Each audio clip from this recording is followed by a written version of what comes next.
What's up, family? Gerald the Bossman here. You're tuned into the Bossman Show on AM 1010, AM 1430, 1055 The King. Let the King out at 105theking.com and the Bossman Show at bossmanshow.com. Hit me up on Instagram, The Bossman Show, Twitter at Bossman Show, and Facebook, Bossman Show. It's the Bossman on your radio. Listen to the Bossman Show with your host, JR, Saturdays at 9 a.m. right here on AM 1010, The King. What's up, good people? BetOnline is your number one source for all your betting needs. The latest odds, lines, and matchup reports for baseball, boxing, golf, and more. BetOnline continues to be the fastest and easiest way to place your wagers, including live betting and your favorite casino and card games available to play right from your phone. Head to the website or use your mobile device to sign up today and get in on the action. Remember to use your promo code BELIEVE, BLEAV, for your 50% welcome bonus on your first deposit. BetOnline, where the game starts. BS3 Network, changing the way you watch TV. Yes, BS3 Network, changing the way you watch TV, covering content and hot topics from A to Z, sports, music, society and culture, movie reviews, you name it, we have it.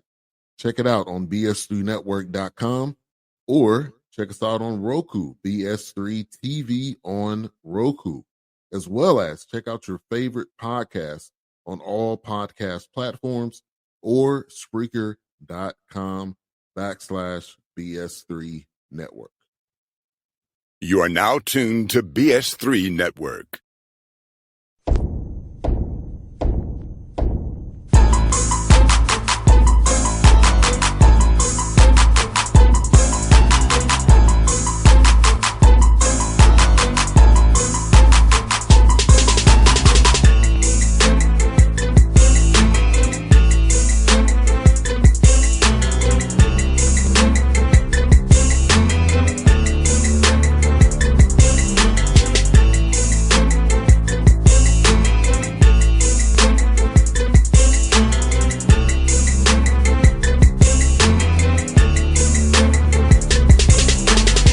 All right, you folks, we back at it. We here at episode 2, Shawn Walker Culture Show, Allen Basketball, getting featured with my man. You see him right there in his office, the one only Shawn Walker, doing big things. What up, bro? How you doing, my brother?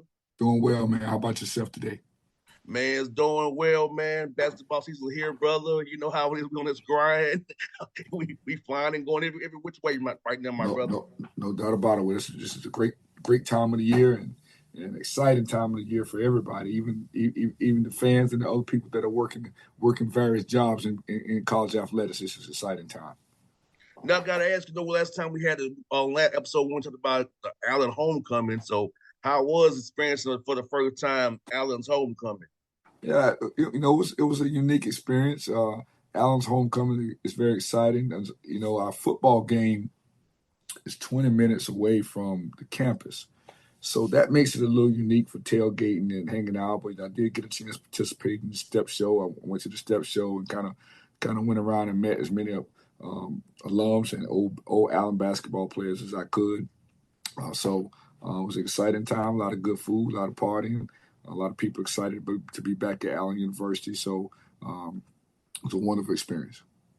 Now, Shawn, as an AME dude, knowing who Bishop Allen was who was named after, basically, we support you boy because I know I grew up as an AME, about Richard Allen we did for blacks in the AME church, man. So knowing that's what Allen's named after, man, what you represent, man, it makes me even more want to be a part of what we're doing here, brother. Right. Well, that's good. I'm glad that you feel associated with the university.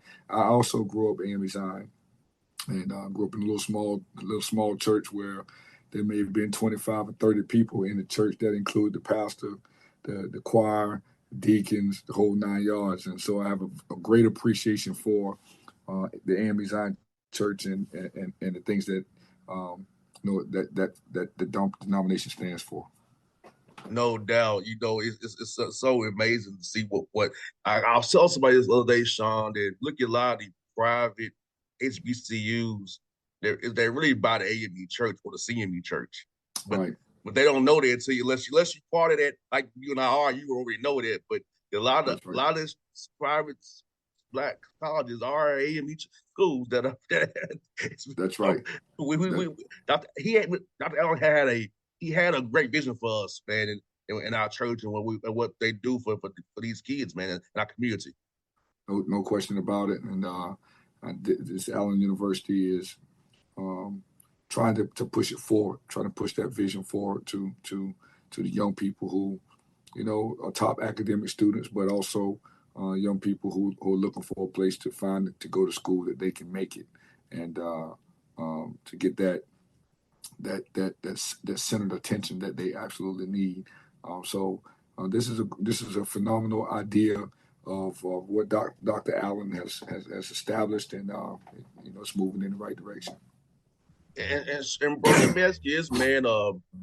How did you prepare your guys this week, man, with a back-to-back? I know we do it in AAU and stuff like that, but then when you college, we don't play back-to-back. That's when tournament time. So how fun was it to get you guys the experience of playing on a back-to-back and kind of a quasi preseason season tournament schedule where you playing 2 games in 2 days, kind of get their minds ready to how we go out preparing for stuff like this. When we have a back-to-back, we come to that SIAC tournament time at the end of the year. Well, you prepare for back-to-backs in preseason, particularly early in the year. I always say to coaches and players and parents, I don't believe kids get tired, right? I believe if the season was over today, they'd be in the gym playing tomorrow, right? So if you love to play, playing the games is the easy part. Now, in terms of coaching, and you see I'm losing my voice a little bit, we stay up all night. We try to prepare for those games. The work part for us is extensive. It's all night kind of piece. But for our players, you kind of prepare their bodies in the preseason. You get them in the best possible condition that they can be in mentally, physically, and emotionally. You're staying in hotels. You're representing the university 24/7. But at the end of the day, the fun part about the travel is winning. The fun part about the games is winning, and so you want to be having as much fun as you can, and that means obviously that you're winning as much as you can.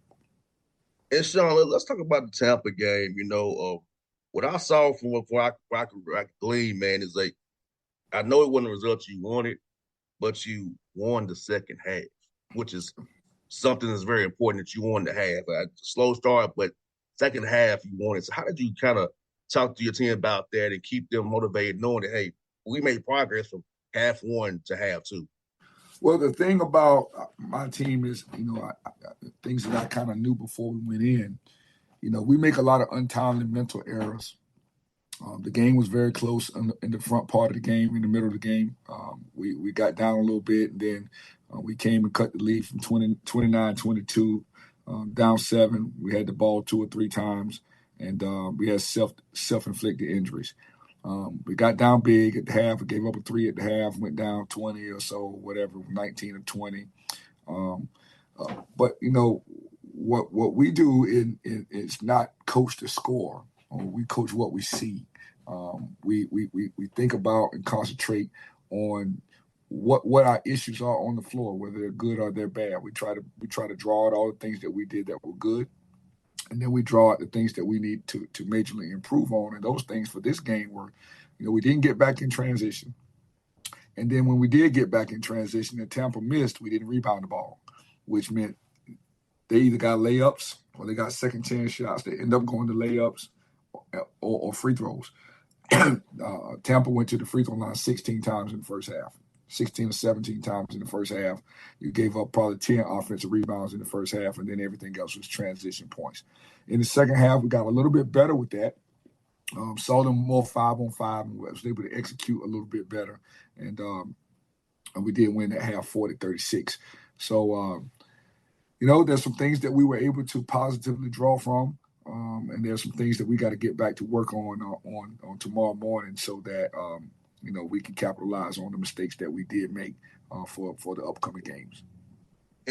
Yes, like I said, Shawn, looking at what happened second half was the hidden points there, man, with the free throw shooting and 3-point shooting, which could have made this game close against Tampa, which should give your young men some, some solace that, hey, no, we didn't play the right way.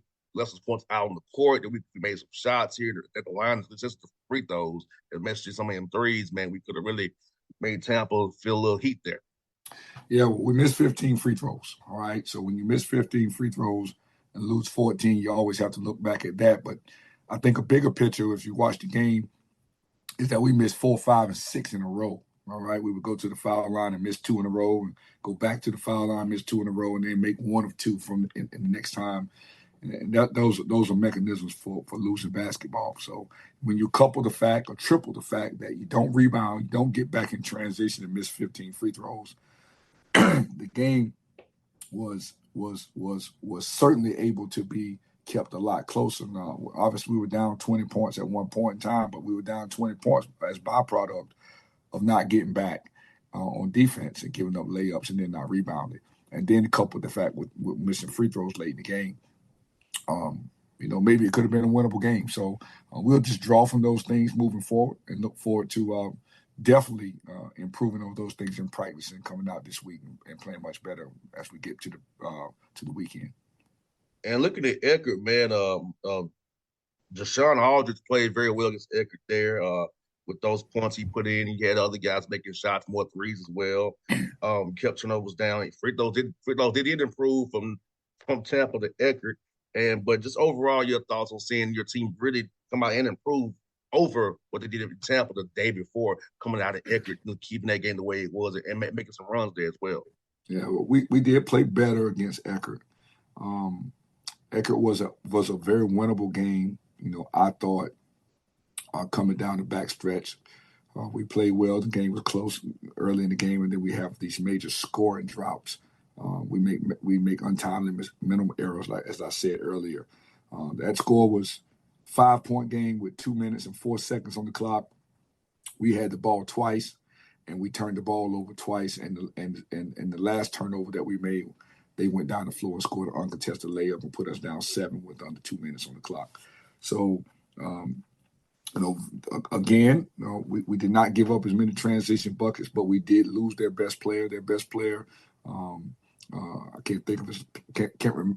Don't know how to pronounce his last name. I think it's Placebe or whatever it is, Placid, whatever it is. He had 19 of their 40 points in the first half, and he had 26 against Benedict the night before. We made major mistakes, and he got open and got some shots up. We did a better job. We only gave him 3 points in the second half. And here's another night that we win the second half. So, we can capitalize on a lot of things that we didn't do well offensively. We've got to play a lot better. We've yet to be able to get 70 points in the game. We're turning the ball over. We are giving those turnovers, a lot of live ball turnovers, and people are running out on us and laying the ball up. That's just a mechanism for not being able to win. So, we're right there. I think that we are improving every day. I think that our quality and standard of play is improving, but it has a long way to go. And I don't think that we are understanding how to win yet, which is a process to go through. We can't skip a process of learning how to play and just go to winning. We have to learn how to play. We have to understand the fundamental aspect of the game. We're not going to be the most talented team on the floor. We're not going to be the most explosive team on the floor. So we've got to get to the point where we can execute better, and we can not make mistakes on the defensive end. Then you got to close the possession out with a rebound. So, we're 0-2, but we've lost to 2 really good teams. We lost to 2 teams that are going to win a lot of games this year, and so. We've got great test first weekend. We understand it was tall glass of water for us. Let's revamp. We're home now. We're gonna rest today and get back tomorrow and figure out how to get 1% better tomorrow morning in practice. No doubt. That's the thing about it, Shawn, man. Like, you limit those live ball turnovers you mentioned, and you keep your defensive assignments, knowing who you got, keep that game plan, scouting report, their discipline, man. You're going to be in some games.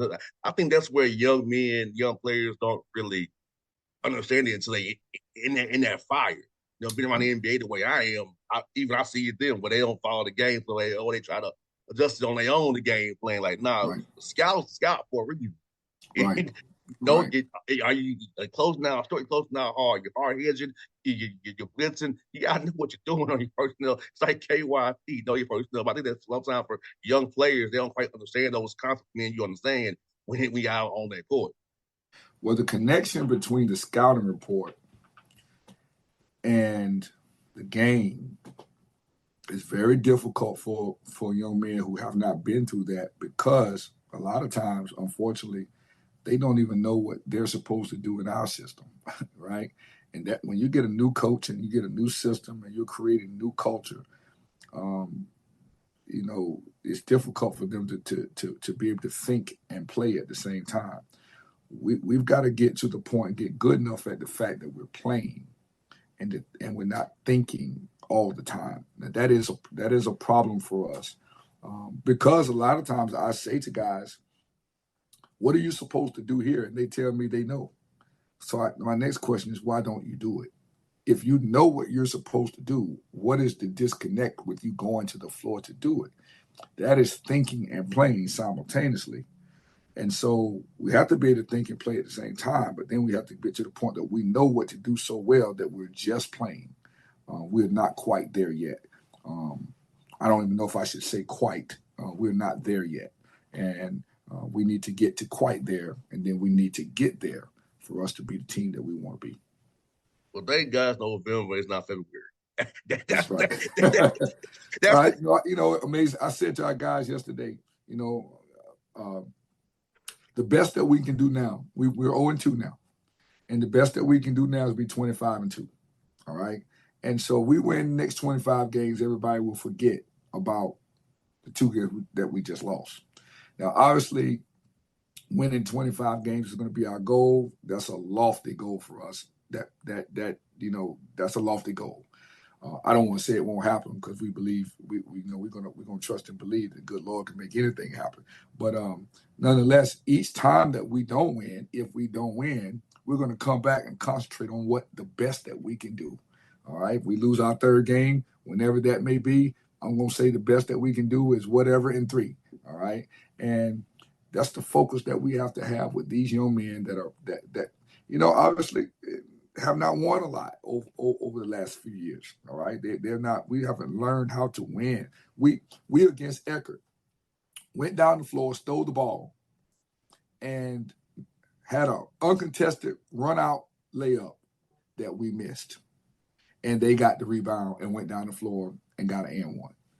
This is the difference between winning and losing. This is what I'm talking about, winning, learning how to win. That's a play that should be a standard play, that we miss a layup in the open court, and it equates to a rebound and an uncontested layup on the other end, or and 1 on the other end. So that's a 5-point swing.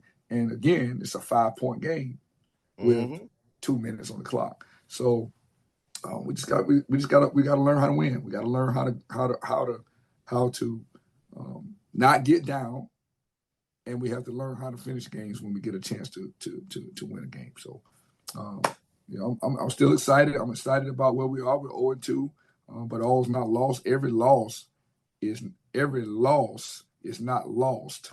All right, it's not a lost cause. And so I'm excited to get back to practice tomorrow. And these young men have great attitudes, and they're looking forward to learning more basketball and trying to get their first win. And I'm excited about being their coach. No doubt. You got Blue Lights on Saturday at home, and then Morris College on Monday. So you got two at home. So the guys really got opportunity in front of those fans at Allen, get them in that gym there, because football's over right now, unfortunately. So hey, you the show in town, so come out support the Allen Yellow Jackets men's basketball team. But what you looking for on film with these guys from Blue Lights and Morris College here as you prepare this week, man? Well, first and foremost, I'll say that we excited about coming home. We actually have our next 4 games at home with Blue Lights, Morris, and then we out right there during Thanksgiving, we start conference play with Lamar, Owen, and Lane. So that's going to be our focal point, 1 game at a time. Blue Lights is going to be a scrappy team. They score a lot of points. They actually played Mars College a week ago, and the score was 108 to 106. All Wow. right. So we have not gotten 70 points yet. So obviously, that concerns me. We'll spend the next couple of days on kind of cleaning up what the things that we did and didn't do against Tampa and Eckerd. And then we'll keen in on getting back. We know that we don't get back in transition against Blue Lights and they can get 100 points, that we're going to have a problem. We know that we don't get back on defense against Mars and they can get 106 points in any game, that we're going to have a problem. So the same problem that we had in Tampa, we'll have here in Columbia if we don't get it fixed. All right. Any team that can score 100 points is going to shoot a lot of threes, shoot a lot of long. It's going to be a lot of long rebounds. So we know if we don't defend the three-point line and rebound the basketball thereafter, we're going to have a problem. So here are small things that we did in Florida that turned big, that we have to make those small things standard things. When the shot goes up, we turn around and box off. When we shoot the ball, we turn around and sprint back, and we communicate. Those are enormous characteristics for teams that win. And then they are gigantic characteristics for teams that don't win. So we're gonna clean those things up, and then we're gonna see how we fare against those two teams. And then with conference play in this SIAC, we know teams like to get up and down the floor and score a lot of points. And so we don't fix that, then we end up at the bottom of the league, and that's not what that's not an outcome that we want to see. No, it's not at all, man. We want you all to be hosting that trophy in Savannah at the end of the year. That's what we want to see. Absolutely. Yeah. We at least want to be in the arena when the trophy is heisted. That's what we want to be, not paid customers. You get that right. You don't want to be a paying customer, no doubt. Man, Shawn, it's always fun talking to you, brother. Episode 2 was on point, and we'll do it again next week and recap these 2 games from this week and highlight some players of the game as well, brother. But look, man, it's good to chat with you, my brother. I'm looking forward to seeing what you all do this weekend, my guy. Thank you so much. We're looking forward to having some good news on next week. No doubt. That folks at Shawn Walker, the Shawn Walker Show, episode 2, we're done. It's episode 3 next week. BS3 Network. Changing the way you watch TV. Yes, BS3 Network, changing the way you watch TV, covering content and hot topics from A to Z. Sports, music, society and culture, movie reviews. You name it, we have it. Check it out on bs3network.com or check us out on Roku, BS3 TV on Roku, as well as check out your favorite podcast on all podcast platforms or Spreaker.com/BS3 Network. You are now tuned to BS3 Network. What's up, good people? Bet Online is your number one source for all your betting needs. The latest odds, lines, and matchup reports for baseball, boxing, golf, and more. Bet Online continues to be the fastest and easiest way to place your wagers, including live betting and your favorite casino and card games available to play right from your phone. Head to the website or use your mobile device to sign up today and get in on the action. Remember to use your promo code BELIEVE, BLEAV, for your 50% welcome bonus on your first deposit. Bet Online, where the game starts. What's up, family? Jared the Bossman here. You're tuned into the Bossman Show on AM 1010, AM 1430, 1055 The King. Check The King out at 105theking.com and the Bossman Show at bossmanshow.com. Hit me up on Instagram, The Bossman Show, Twitter at Bossman Show, and Facebook, Bossman Show. It's the Bossman on your radio. Listen to The Bossman Show with your host, JR, Saturdays at 9 a.m. right here on AM 1010, The King.